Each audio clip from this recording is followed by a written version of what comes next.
Fibre net ఒకప్పుడు ఇదే fibre net Telugu Desam party హయాంలో ఉన్నప్పుడు అప్పట్లో 150 రూపాయలకే ఇంటికి ఇంటర్నెట్ తో కూడిన కేబుల్ కనెక్షన్ చాలా గొప్పగా ప్రచారం చేశారు. అప్పట్లో భారీగా కనెక్షన్లు ఇచ్చారని చెప్పారు. కాకపోతే ఇప్పుడు సీన్ కట్ చేస్తే ఫైబర్ నెట్ లో నిజంగా ఒక కుంభకోణం ఏమైనా జరిగిందా, లేదు అంటే ఒక రాజద్రోహం జరిగిందా, లేదు అంటే ఒక్కొక్కరిదే ఒక్కొక్క వెర్షన్ ఉంది ఈ ఫైబర్ నెట్ లో. మా వల్ల కావట్లేదు అని చెప్పి ఇప్పుడు ఫైబర్ నెట్ సంస్థ చేతులు ఎత్తేస్తోందా? మా వల్ల కావట్లేదని కొత్తగా కనెక్షన్లు కూడా ఏం పెట్టలేదు.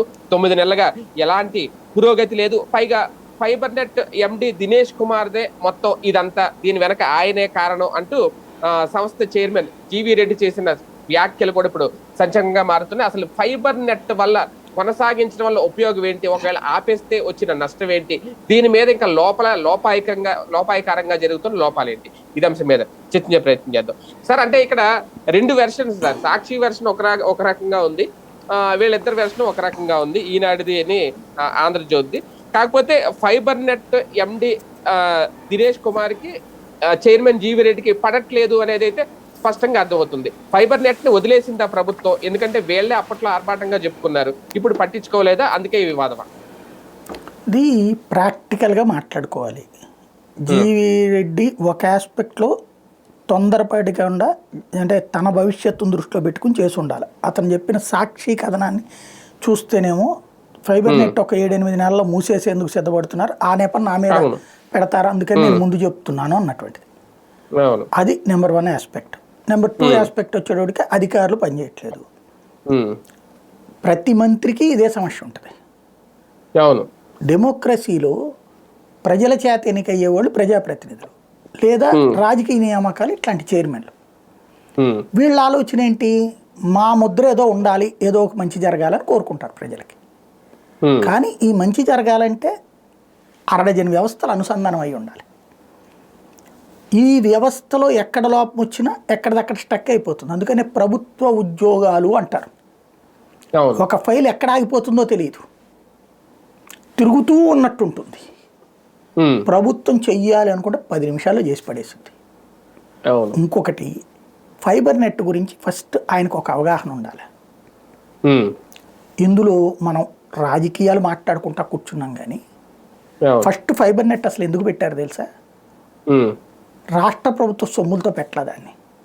కేంద్ర ప్రభుత్వము ప్రయోగాత్మకంగా దేశవ్యాప్తంగా ప్రతి పల్లెటూరికి కూడా ఇంటర్నెట్ సేవలు అందించడం కోసం ఒక పథకాన్ని పెడుతూ దానికి పైలట్ ప్రాజెక్టుగా ఆంధ్రప్రదేశ్ ఎంపిక చేసింది. ఆ రోజున కూటమిలో ఉన్నారు కాబట్టి.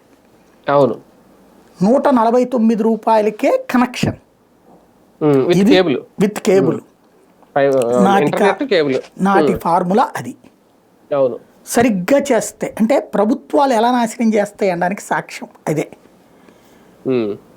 ఒక ప్రభుత్వమే అన్ని టీవీ ఛానళ్ళతో కూర్చుని ఏమయ్యా, ఇప్పుడు పే ఛానల్స్ అంటారు. Gemini package, Maa TV package, Zee TV package, sports package, ఇట్లా ప్యాకేజీలు ఉంటాయి. మేము ప్రభుత్వంగా అడుగుతున్నామయ్యా, ఎన్ని కనెక్షన్స్ ఉన్నాయో నీకు లెక్క చెప్తాం. ప్రతి కనెక్షన్కి నువ్వు ఒక్కొక్కళ్ళ దగ్గర 10 రూపాయలు వసూలు చేస్తున్నావు కదా, మా దగ్గర ప్రభుత్వం కాబట్టి 5 రూపాయలు వసూలు చేయి, నీకు డబ్బులు టెన్షన్గా వచ్చేస్తుంది అంటే ఆ సదరు సంస్థలు హ్యాపీగా ఒప్పుకుంటాయి కదా. కానీ ఆ రోజున అట్ట చేశారా? చెయ్యలా. ఎందుకని? ఇక్కడ రాజకీయం మిళితమై ఉంది. ఏంటయ్యా అంటే ప్రభుత్వానికి అంత పెద్ద కమిట్మెంట్స్ ఏముండవు. ఇందులో ప్రభుత్వం ఆనాడు చెయ్యాల్సిన పని చేయాలి. నేను ఆనాడు కూడా ప్రస్తావించాను. 149 రూపాయలకే కనెక్షన్ ఇవ్వాలంటే మీరు ఈ డబ్బులు తీసుకెళ్ళి కేబుల్ ఆపరేటర్లకు పంచేయండి, కేబుల్ ఎంఎస్ వాళ్ళకి పంచి 5 ఏళ్ల పాటు 150 రూపాయలే తీసుకోమనండి, వాళ్ళు తీసుకుంటారు. ఇంటర్నెట్కి అయ్యే డబ్బులు ప్రభుత్వం పెట్టినట్టు అవుతుంది ఒక 5 ఏళ్ల పాటు. వాస్తవంగా అక్కడ ఉద్దేశం ఏంటంటే ఇంటర్నెట్ ప్లస్ కేబుల్ ఉండాలని. 149 రూపాయలు కేంద్ర ప్రభుత్వం భరిస్తే, అది పబ్లిక్ దగ్గర తీసుకుంటే కేంద్ర ప్రభుత్వం ఇచ్చిన డబ్బులు 100 రూపాయలు 150 రూపాయలు ఉన్నాయి కదా, అవి ఒక 5 ఏళ్ల పాటు పనిచేస్తాయి కదా. 450 కోట్ల 550 కోట్ల ఇచ్చింది అప్పుడు. ఎంఎస్ వాళ్ళకి అందరికి ఇస్తే దర్జాగా ఇస్తారు కదా వాళ్ళు. ఇవ్వాల. వీళ్ళు ఏం చేశారంటే ఇందులో 2 కోణాలు ఉన్నాయి. అనేక చోట్ల కేబుల్, ఒకప్పుడు కేబుల్ అంటే రూపాయి కష్టపడి దాన్ని ఏంటి నిచ్చెనలు వేసుకుని ఎక్కి వైర్లు కనిపిన వాళ్ళు కేబుల్ ఆపరేటర్లు. అలాగ కేబుల్ ఆపరేటర్లు ఆ తర్వాత మాస్టర్ కంట్రోల్ రూమ్స్ అయ్యి మాస్టర్ ఛానల్ అని, సిటీ కేబుల్ అని, హాత్వే అని, ఎస్డివి అని, భీమవరం అని, లేకపోతే కనుక యాక్ట్ అని, ఇట్లా కేబుల్ నెట్వర్క్లు వచ్చేసినాయి. వీళ్ళందరికీ ఒక అనుసంధానం చేసి వీళ్ళకి కొంత శ్రమ తగ్గింది. వాళ్ళు ఇదివరకు వీడియో క్యాసెట్లు తెచ్చి ప్లే చేయడం ఇవన్నీ చేసేవాళ్ళు. VHS క్యాసెట్లు తెచ్చి VCR పెట్టి అయ్యని, అదంతా అవసరం లేకుండా ఇప్పుడు వాళ్ళే సినిమా ఛానల్స్ ఇస్తారు, ఇదంతా ఇస్తారు. వీళ్ళు జనం నుంచి డబ్బులు కలెక్ట్ చేసే ఏజెంట్ల కిందకి మారారు. ఇది నడుస్తూ ఉంది. ఇందులో మొదట్లో అలా కష్టపడ్డోళ్ళు కొంతమంది ఏమో వెల్ సెటిల్డ్ అయ్యారు, ఒక 10% మంది. మిగతా 90% మంది ఈ ప్రపంచంలో నుంచి పక్కకి వెళ్ళిపోయారు ఆ పోటీలో పడలేక. సెకండ్ ఫేజ్లో ఎవరు వచ్చారు? అక్కడ రాజకీయ నాయకుల చేతుల్లోకి వెళ్ళిపోయినాయి. అదేదంటారు కదా, చీమలు పెట్టిన పుట్టల్లో పాములు చేరినాయి అని. ముందు అలా కష్టపడి, ఇప్పుడు మేమందరం కేబుల్లో పనిచేసి వచ్చినండి నాలాంటి వాళ్ళం. అలా కేబుల్లో పనిచేస్తే అక్కడ ఎట్లా వాళ్ళు కష్టపడి వచ్చారు ఎండీలు వీళ్ళందరూ తెలుసు మాకు. వాళ్ళని నిదానంగా బెదరేసినో సామధాన భేద దండోపాయాలతో వాళ్ళు వెల్ సెటిల్డ్ అయ్యారు, ఒక సంపాదించుకుంటున్నారనగానే అనేక చోట్ల రాజకీయ పాములు వచ్చినాయి పుట్టల్లో నుంచి. ఆ పుట్టల్లో జూరిపోయినాయి, వాళ్ళ చేతుల్లోకి వచ్చేసినాయి. ఇప్పుడు ఆ కేబుల్ని వాళ్ళ నుంచి తీసుకుని రాష్ట్ర ప్రభుత్వం నడుపుతుందా? నడిపితే రాజకీయ నాయకులు నష్టపోతారు, ఎంఎస్ఓలు తిరగబడతారు. ప్రతి ఎంఎస్ఓ తన దగ్గర ఉన్నటువంటి కేబుల్ నెట్వర్క్లో ప్రభుత్వాన్ని గురించి వ్యతిరేకంగా పెడితే దోలు తీరిపోతాయి, సంఘటితంగా పోరాడతారు వాళ్ళు. కాబట్టి వాళ్ళకి ఏం చేశారు వీళ్ళు, ఒక కొత్త కాన్సెప్ట్ ఇచ్చారు. అయ్యా నీ దగ్గర ఒక 10 లక్షల కనెక్షన్లు ఉన్నాయనుకో, మా ఫైబర్ నెట్కి ఒక 10,000 చూపెట్టి లెక్క, 10,000 కనెక్షన్స్ మాకు ఇచ్చే, మేము ఇస్తుంటాం కనెక్షన్స్. ఇట్లాగే తీసుకున్నారు. లేకపోతే 1,50,00,000 కుటుంబాలు ఉన్నటువంటి ఆంధ్రప్రదేశ్లో సరే ఆ డిష్లు బుష్లు తీసేస్తే 1,20,00,000 అయితే ఉంటాయిగా కనెక్షన్స్. వీళ్ళకి ఎన్నండి ఉంది? 7 లక్షలు. అంటే ఎంత సక్సెస్ అయినట్టు ఇది. రెండవది, వీళ్ళు వాళ్ళని బెదిరించడం ఏం చేశారు ఎంఎస్ వాళ్ళనప్పుడు. మీరు ఇస్తారా అంటే వాళ్ళు మొదట్లో వ్యతిరేకించారు, మేము కష్టపడి కేబుల్ వేసుకోవడం ఏంది, మీకు ఇయడం ఏంటని అలా బెదిరించి తీసుకున్నారు. వాళ్ళకి కరెంటు వైర్ల దగ్గర ఉన్నాయి అంటే ఇవన్నీ ఏం చేస్తారంటే సపరేట్ కేబుల్ ఎక్కడ వేసుకుంటారు వాళ్ళు, స్తంభాలు వేసుకుంటే మున్సిపల్ ట్యాక్స్ కట్టాలి, ప్లస్ చాలా తతంగా ఉంటుంది. ఇక అట్టయితే ఎవడు చేయలేడు. కాబట్టి కరెంటు స్తంభాలకు కడితే మళ్ళీ దానికి డబ్బులు వసూలు చేస్తున్నారు వాళ్ళ దగ్గర, కేబుల్ వేసినందుకు డబ్బులు వసూలు చేస్తున్నారు, ఎలక్ట్రిసిటీ డిపార్ట్మెంట్ వాళ్ళు వసూలు చేస్తున్నారు, అన్ని వసూలు చేస్తున్నారు వాళ్ళ దగ్గర. అంత చేసి మళ్ళీ ఇదేం దోపిడీ అని అడిగేటప్పటికి సరే కొంతవరకు కంట్రోల్ చేస్తా, సరే ఓ 10 ఇవ్వండి అయ్యా అని చెప్పేసి ఓ రకంగా బతిలాడి తీసుకున్నారు.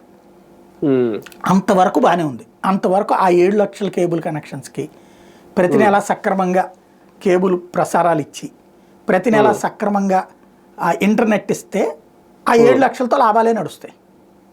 కానీ దీన్ని అడ్డు పెట్టుకుని డబ్బులు సంపాదించాలనిపించుకున్నారు ప్రభుత్వం. అప్పుడు ఏం చేశారు, స్వార్థం బిగినైంది. మామూలుగా మనకు వచ్చేటటువంటి బాక్స్ ఉంటుంది కదా, సెట్ టాప్ బాక్స్, మామూలుగా 1,500 అయితే వీళ్ళ దగ్గర 2,500. అదేమంటే కేబుల్ ఇంటర్నెట్ కూడా ఉంటుంది అన్నారు. ఆ ఇంటర్నెట్ చూస్తే మనకి వాళ్ళున్న రోజుల్లో సెల్ ఫోన్లు లేకపోతే అదే గొప్ప అనుకునేవాళ్ళం. అంతే, అవును. ఆ ఇంటర్నెట్ ఎట్ట వస్తుంటుందంటే మన దూరదర్శన్ పాతకాలంలో వచ్చే చూడండి బఫర్ అవ్వడం అట్లా వస్తుంటది. పేరుకే ఇంటర్నెట్ అంతే. ఎక్కడో దగ్గరలో ఉన్నోడికి పనిచేస్తుందేమో. కొంతమంది మనం ఇదివరకు కూడా నేను వీడియో చేసినప్పుడు కొంతమంది పెట్టారు మా ఏరియాలో బాగానే వస్తుందని. అలాంటి వాళ్ళు కొంతమంది ఉండొచ్చు, నోడో. ఎక్కువ మందికి అయితే రావట్లేదు సక్రమంగా. దాంతో అవతలకి పోవాలి, వీళ్ళు పోలేరు వాళ్ళని. ఇప్పుడు ఏమైపోయింది, ఇంటర్నెట్ నుంచి సెల్ ఫోన్ చేతిలోకి వచ్చేసింది. ఇవాళ క్రమంగా కేబుల్ సిస్టమ్ మారిపోతుంది. ఇవాళ సెల్ ఫోను అదేది ఆండ్రాయిడ్ టీవీలు వచ్చేసినాయి. అవును, మొత్తం స్మార్ట్ మనం టీవీ. ఇది నొక్కేస్తే స్మార్ట్ టీవీ తీసేసుకుంటున్నారు అందరూ. స్మార్ట్ టీవీ మన సెల్ ఫోన్లోనే యాప్లన్నీ వేసుకుంటాం. అందులో ఇప్పుడు ఏదో 300 200 కడితే అన్ని యాప్లు ఉండే ఒక యాప్ కూడా వచ్చేసినాయి, అన్ని ఓటీటీలు ఉన్న యాప్లు కూడా. అవును. లేకపోతే గూగుల్ పే వాడు అవి పే చేసినప్పుడు వాడిస్తుంటాడు ఫ్రీ ప్యాకేజీలు అవి. అవును. అవును. అవి వచ్చేస్తున్నప్పుడు ఎందుకు దాంట్లో డబ్బులు తగలేసుకోవడం? ఇంకా కేబుల్ తో పనే లేదు అసలు, ఒక రకంగా. కేబుల్తో పనే లేకుండా పోతుంది. అవును. ఇది ఒరిజినల్ గా అసలు కేబుల్ ఇండస్ట్రీ ప్రాబ్లం. అది మెయిన్ ఇతనికి అది అర్థం వాళ్ళు కావట్లా. బాధపడాలి. అవును, కరెక్టే. ఇతనికి అది అర్థం కావట్లా. ఇది కేబుల్ ఇండస్ట్రీ ప్రాబ్లం. ఇవాళ నాకు కేబుల్ కనెక్షనే కావాలని ఎవడన్నా అడుగుతున్నాడా? అదే కదా. కంపల్సరీ అంటున్నాడా? లేబర్ మాత్రమే అడుగుతున్నారు. అవును. వాళ్ళ దగ్గర నుంచి డబ్బులు వచ్చేటప్పటికి తక్కువ ఉంటాయి, లేదా 2-3 నెలలకు ఒకసారి ఉంటాయి. ఈవెన్ వాళ్ళు కూడా ఇప్పుడు సెల్ ఫోన్ పెట్టుకుని రీఛార్జ్ చేయించేసుకుంటున్నారు. అవును. వాళ్ళు కూడా నిదానంగా తీసేస్తంటే తీసుకోపో అంటున్నారు. వీళ్ళు బతిన్లాడి అమ్మాల్సి వస్తుంది. న్యూస్ పేపర్లు ఎట్టయితే బతిన్లాడి అమ్ముతున్నారు, కేబుల్ కనెక్షన్స్ కూడా బతిన్లాడి ఇవ్వాల్సి వస్తుంది. మధ్య తరగతి అయితే డిష్లు పెట్టేసుకుంటున్నారు. ఎయిర్టెల్ అయ్యే ఫోన్లో రీఛార్జ్ చేస్తే అయిపోయాయి. ఈ స్టేజ్లో నడుస్తుంది. కేబుల్ పరిశ్రమకి సంక్షోభం వచ్చింది ఇక్కడ. అందుకే కేబుల్ పరిశ్రమలు చాలా చోట్ల ఏం చేస్తున్నారంటే ఇంటర్నెట్ కనెక్షన్స్ వాళ్ళు ఇస్తున్నారు, ఇంటర్నెట్ ప్రొవైడర్ల కిందన వాళ్ళు ఇస్తున్నారు. రెండవది ఏంటంటే వాళ్ళ దగ్గర 24 hours పనిచేసేటటువంటి స్టాఫ్ ఉంటారు, సర్వీస్ ఇస్తారు వాళ్ళు. నీ దగ్గర ఆడున్నారు వాళ్ళు.